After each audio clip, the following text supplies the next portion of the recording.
2 plus 1 equal 1, 5 plus 4 equal 19, 7 plus 6 equal 41, then 7 plus 8 equal what? So can you find the number that fills this logical sequence? Comment your comment what number you found and watch my solution in this video. If you haven't subscribed to the channel yet, I ask you to subscribe it and hit the notification bell.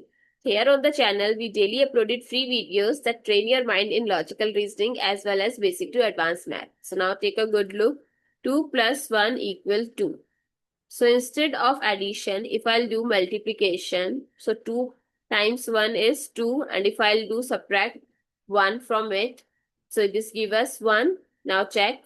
5 times 4 is 20 and subtract 1 is 19. So 7 times 6 is 42. Subtract 1 is 41. So 7 times 8 is 56. Subtract 1 is 55. So what replaces the question mark? 55. I hope it's clear and you find it useful. So don't forget to share your feedback through like, share, comment and subscribe to my channel. Thanks for watching. See you in the next video.